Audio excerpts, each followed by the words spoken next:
On Christmas morning, a woman called her husband with nothing but love in her heart. But what happened next shattered her life forever. He forgot to end the call, and the truth she heard was never meant for her ears. What she discovered didn't just expose a betrayal. It changed who she was and how her story would end. Stay with us till the end to see how one silent moment destroyed a marriage and gave birth to a woman's strength. If you enjoy powerful, real-life stories like this, please like the video, subscribe to the channel, and turn on notifications so you never miss a story that will leave you thinking long after it ends. Christmas morning arrived softly, the kind that felt gentle and promising, sunlight slipping through the curtains as if it had good news to deliver, and Amora woke with a smile already forming before she fully opened her eyes because for the first time in weeks her heart felt light. The house smelled of cinnamon and pine. The Christmas tree she had decorated alone stood glowing in the corner, and for a moment she believed this day would fix everything that stress, distance, and silence had strained in her marriage. She slipped out of bed quietly, wrapping herself in her robe, humming a hymn her mother used to sing every Christmas, thinking of her husband, Daniel, and how proud he would be of the surprise she had planned. The envelope hidden inside the kitchen drawer containing news she believed would bring him home early and pull him back into her arms. She brewed coffee the way he liked it even though he wasn't there, out of habit and hope, scrolling through old photos on her phone of their first Christmas together when money was tight but laughter was easy, when he looked at her like she was his safest place. She whispered a prayer over the morning asking God to restore what felt tired between them, to soften Daniel's heart, to make this Christmas different. She checked the time again and again, waiting for him to call first, but when the phone stayed silent, she told herself he was probably busy, maybe planning his own surprise. The thought made her smile as she dialed his number, her thumb hovering for a second before pressing call, unaware that this simple act, done in love and excitement, would mark the last moment of peace she would ever associate with Christmas. The call rang twice before Daniel answered, his voice familiar yet distant, and Amora didn't notice it immediately because joy filled her chest as she greeted him warmly, wishing him a Merry Christmas, telling him how she missed him, how the house felt empty without him, how she couldn't wait for him to come home later. There was a pause on his end, brief but noticeable, followed by a distracted response that sounded forced, like someone multitasking. She laughed it off, teasing him about always being married to work, trying to pull him back into the warmth of the moment, telling him she had a surprise for him, something that would make this Christmas unforgettable. He responded with polite curiosity but without enthusiasm, and something in her chest tightened though she ignored it, convincing herself she was overthinking. She talked more than usual, filling the silence with affection, reminding him of their plans, asking if he'd eaten, if he was safe, if he missed her too. He answered, but not fully, like his attention was split between her voice and something else in the room. She heard faint movement in the background and assumed it was colleagues or hotel noise from his work trip. When she finally said she'd let him go so he could call her back later properly, he agreed too quickly, told her he loved her in a tone that felt rehearsed, and the call ended, or so she thought, because as she lowered the phone from her ear, smiling to herself despite the odd feeling in her stomach, the screen still glowed, the timer still counting, the call still open, connecting her unknowingly to the part of his life she was never meant to hear. Amora noticed the phone screen a few seconds later, frowning slightly as she realized the call hadn't disconnected. She was about to end it when she heard muffled voices through the speaker, distant at first, like echoes through a hallway. She froze, listening without fully understanding why, assuming Daniel was talking to someone near him before hanging up. Then she heard him laugh, a laugh she hadn't heard in months, relaxed and unguarded, the kind of laugh he used to share with her during late nights and inside jokes. Her fingers tightened around the phone as she leaned closer, her heart starting to beat faster, telling herself not to jump to conclusions, that she was being silly, that married men talk to people, that work trips are noisy. But then a woman's voice floated clearly through the line, light and familiar in a way that made Amora's chest ache without explanation. The woman teased him about forgetting something, and Daniel responded playfully, his voice softer than it had been with his own wife minutes earlier. Amora's breath caught as confusion turned to dread. She stood perfectly still in the kitchen, Christmas lights blinking beside her like nothing was wrong, the coffee growing cold on the counter, her mind racing to find innocent explanations while her body reacted before her thoughts could catch up. Something was wrong, deeply wrong, and she knew it before the truth even spoke its name. The woman laughed again, closer now, and said his name the way intimacy shapes sound, and Daniel responded without hesitation, without distance, without the guarded tone he used with Amora, and in that moment her heart cracked. She heard the woman mention Christmas plans, asking if he'd told his wife yet, and Daniel sighed, not with guilt but annoyance, saying he would handle it later. Amora felt dizzy, gripping the edge of the counter as the words replayed in her mind.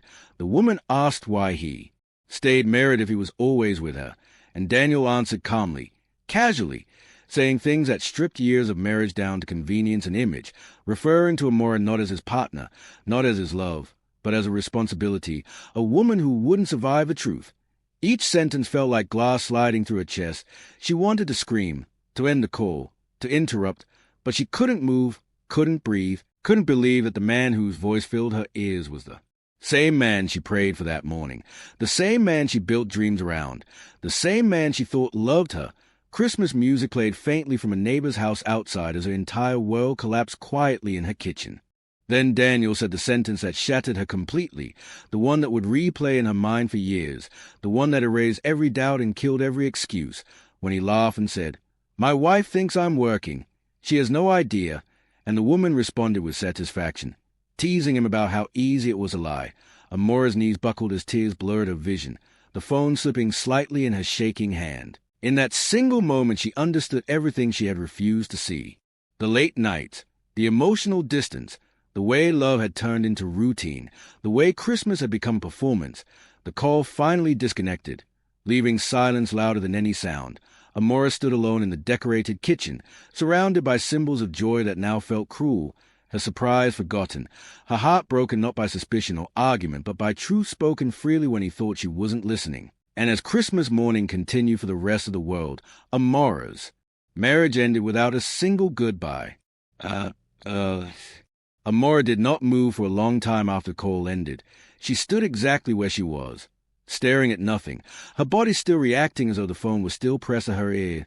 The silence in the house felt unnatural, heavy, and loud. Her chest tightened every time she tried to breathe properly, and she realized her hands were trembling not from cold but from shock. She replayed Daniel's voice again and again in her head, hoping each replay would somehow sound different, hoping she had misunderstood, misheard, exaggerated.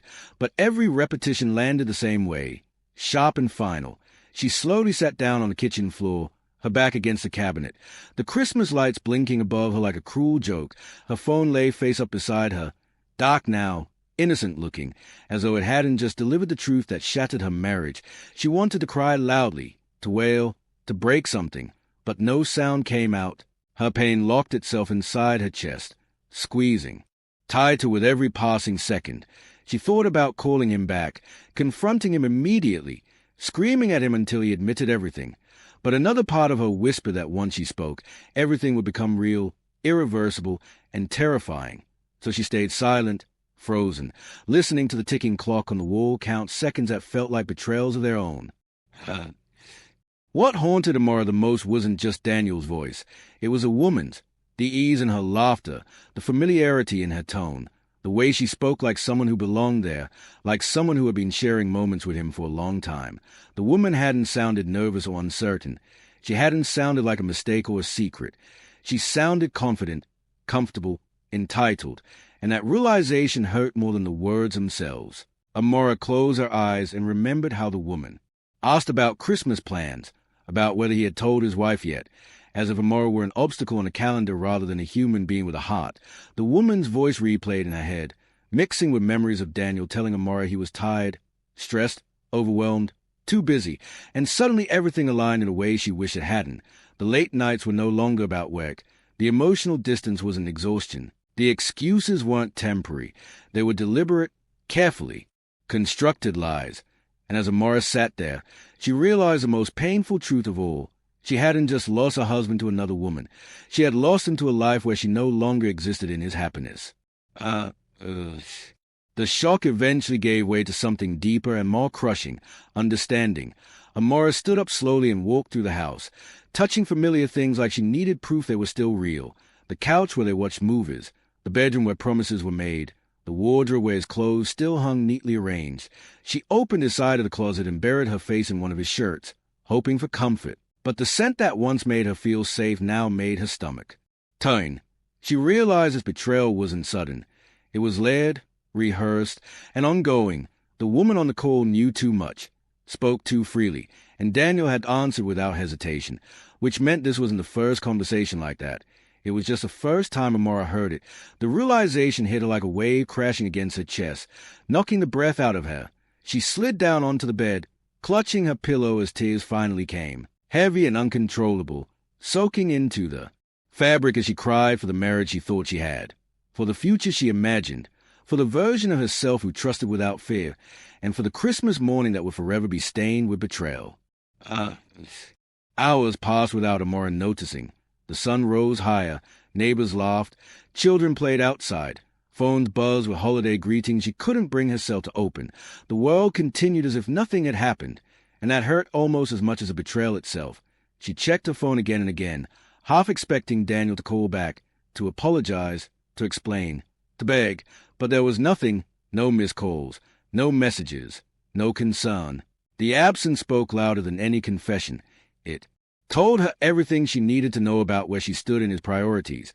She sat back on the couch and stared at the Christmas tree she had decorated alone, remembering how she convinced herself that his absence was temporary, how she defended him to friends and family, how she chose understanding over suspicion, loyalty over doubt, and now every ornament felt like a reminder of how alone she truly was.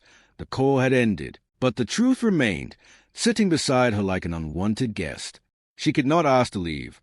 As night approached, Amora's grief slowly transformed into clarity. Painful, sharp clarity. She began replaying moments from the past year with new eyes, the way Daniel flinched when she touched his phone, how he started showering immediately after coming home, how his stories about work trips changed slightly each time she asked, how intimacy faded without explanation. None of it felt random anymore. It formed a pattern she had ignored because love taught her to trust, and trust made her vulnerable. She realized she had been living inside a carefully managed illusion, loving a man who existed only in fragments, giving loyalty to someone who had already moved on emotionally, and in that realization something inside her shifted. Her tears slowed, her breathing steadied, and for the first time since the call, she felt something other than pain, resolve. She didn't know what she would do yet. She didn't know how this would end. But she knew one thing with certainty. She would never be the same woman who dialed her husband in joy that Christmas morning. Amora did not sleep that night. She lay awake staring at the ceiling while memories replayed themselves without mercy. Every conversation, every smile, every excuse Daniel had ever given now wore a different face. And as dawn approached, she realized something frightening about herself. She was no longer crying. The tears had dried somewhere deep inside her, replaced by a calm that felt unfamiliar and dangerous. Her phone buzzed once in the early hours of the morning, a message from Daniel, asking if she was awake, casual, careless, as if nothing had happened, as if her world had not collapsed while he laughed with another woman. Amora stared at the message for a long time before locking her phone and placing it face down. She understood then that confronting him immediately would give him control, explanations, lies, apologies, tears, manipulation. She had heard enough without him knowing she was listening, and that knowledge gave her a quiet advantage. She moved through the day with mechanical precision, showering, dressing, cleaning the house, answering calls from relatives with a steady voice, wishing people Merry Christmas while her heart felt like it had been buried. Daniel called again in the afternoon, and she let it ring until it stopped, then again in the evening. Each unanswered call felt like reclaiming a piece of herself. She was not ready to speak because words would betray the storm forming inside her, and so she chose silence, not as weakness, but as a boundary, a message louder than accusation, a confrontation without words that left Daniel unsettled and unaware that the woman he thought he understood was already slipping beyond his reach. Silence created space, and in that space Amora began to see clearly. She stopped asking why and started asking how long, how deep, how planned. The following days unfolded slowly as she paid attention to details she once overlooked. She checked dates on calendars, traced timelines in her mind, remembered nights he claimed exhaustion but still smelled freshly showered, trips that never quite added up. She didn't rush, didn't panic. She understood that truth reveals itself to those patient enough to let it speak. She opened old messages on her phone and noticed gaps where conversations abruptly ended, period where he was unreachable yet claimed poor network. She checked bank alerts she once ignored and noticed patterns. expenses during supposed work trips that didn't align with hotels or meetings, small withdrawals that formed a story when placed side by side. She accessed shared emails and cloud storage with trembling hands, not knowing what she would find, but knowing she could know. Longer afford ignorance, and piece by piece the picture became clearer. The woman was not random, not recent, not accidental. This affair had roots, schedules, familiarity. It had holidays and plans. It had a life parallel to the one Amora thought she shared with her husband. And with every discovery, her pain transformed further, grief turning into something sharper and steadier. She documented everything quietly. Screenshots, dates, notes written in a small notebook she hid beneath folded. Clothes, not because she wanted revenge, but because she needed truth unfiltered, because knowledge was the only thing that could protect her now. And as the investigation unfolded, she realized something else that hurt almost as much as betrayal itself. Daniel had underestimated her. He had mistaken her kindness for blindness, her trust for foolishness, and that mistake would cost him more than he imagined. By the end of the week, Amora no longer felt like the woman who collapsed on the kitchen floor on Christmas morning.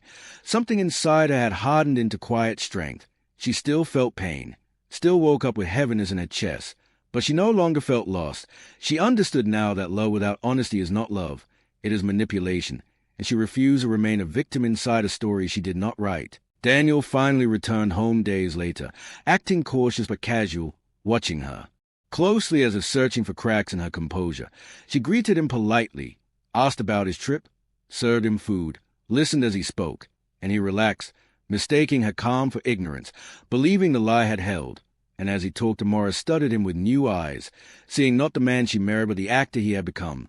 She felt a strange sadness for him, for the smallness of deception, but she felt no urge to confront him yet, because she knew timing mattered. She was no longer interested in emotional explosions or dramatic scenes. She wanted truth acknowledged, power balanced, dignity preserved, and justice served without noise. She understood that the strongest moves are made quietly, that silence confuses lies more than accusations.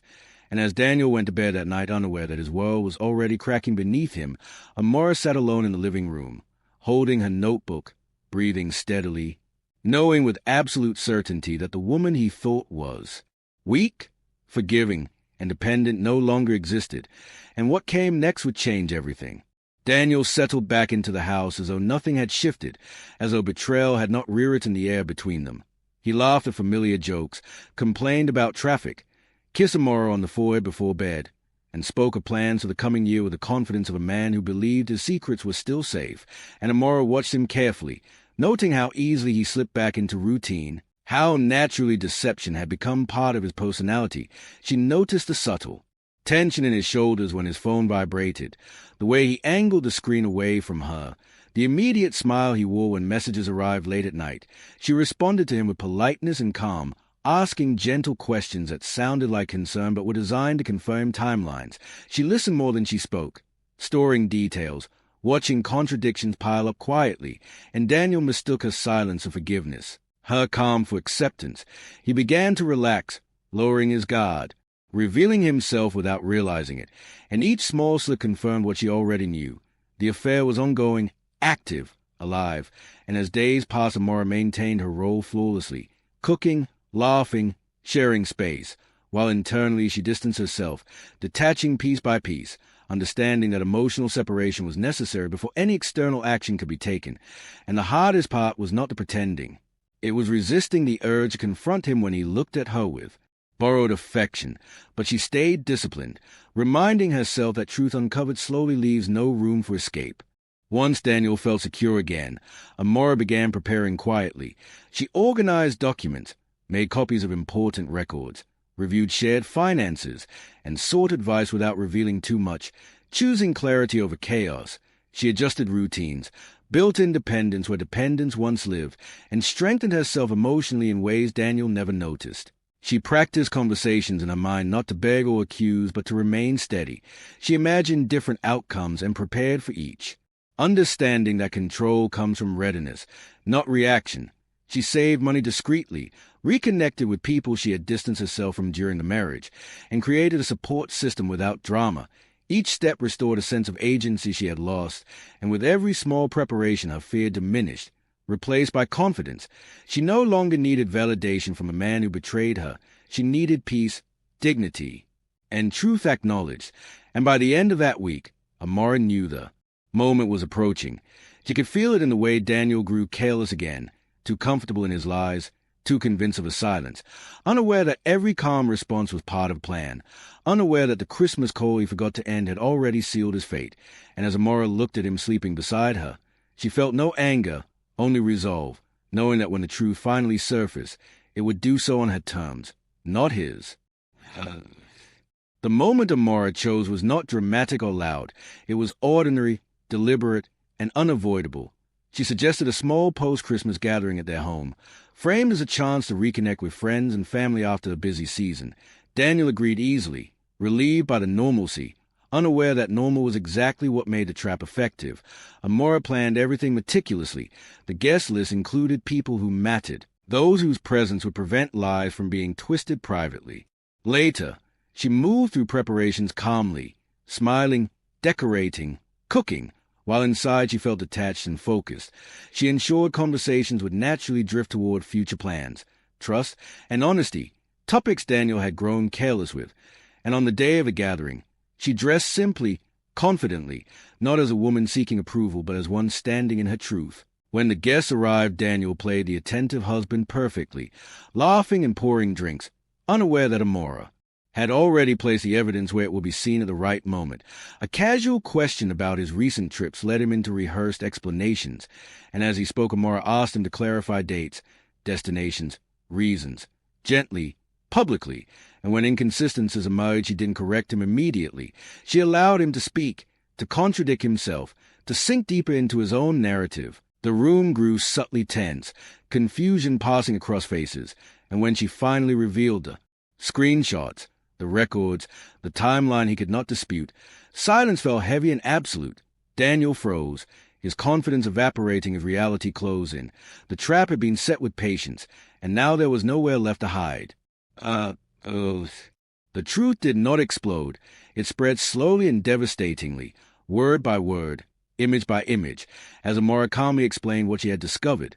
She did not raise her voice, did not insult him, did not dramatize her pain, and that restraint made the exposure more powerful. Daniel attempted to interrupt, to laugh it off, to accuse her of misunderstanding, but each attempt collapsed under the weight of undeniable proof. Guests exchanged glances, discomfort settling in. Some stood up, others stayed, frozen, witnessing the unraveling of a man who believed his double life was perfectly balanced. Amara spoke about the Christmas call he forgot to end, and the room shifted completely. The betrayal no longer abstract, but painfully real. Daniel's face drained of color as he realized there was no explanation that could undo what had been heard. Excuses sounded hollow. Apologies came too late. And when the final piece of evidence appeared, the message confirming plans with the other woman on the very morning Amara called him in love. Even sympathy abandoned him. What remained was consequence, and as the gathering dissolved into stunned silence and quiet departures, Daniel stood exposed not just as a cheating husband, but as a man who underestimated the woman he betrayed. What Daniel did not expect was that the truth would reach beyond that room. Amara had already ensured that the other woman would learn everything as well, not through confrontation or insults, but through facts, timelines, and evidence set without commentary. The message was clear. This was not a competition. It was a revelation. The woman responded in disbelief at first, then anger, then confusion, realizing too late that she had been lied to about Amara, about the marriage, about the future. Daniel promised, and in that realization the illusion shattered on both sides. Daniel's phone rang endlessly that night, unanswered, messages piling up as the walls closed in, his carefully managed world collapsing under its own weight. Amara watched quietly as the consequences unfolded, feeling no satisfaction in the chaos, only closure. She had removed herself from the lies without becoming like him, and when she finally went to bed that night, alone but steady, she felt lighter than she had. In weeks, the truth had been spoken, the trap completed, and there was nothing left to uncover, only decisions to be made. The days that followed the exposure were quiet in a way that felt unfamiliar but necessary. The house no longer echoed with lies, only with truth settling into place. Amara moved through each morning with deliberate calm, no longer weighed down by questions that once haunted her sleep. Daniel tried to speak to her many times, His voice softened now, stripped of confidence, filled with apologies that arrived too late to repair what had already been broken. He spoke of mistakes, confusion, pressure, loneliness, words that once might have softened her heart, but now sounded like echoes of choices already made. Amora listened when she felt ready. Not out of obligation, but out of closure. She did not argue or defend herself.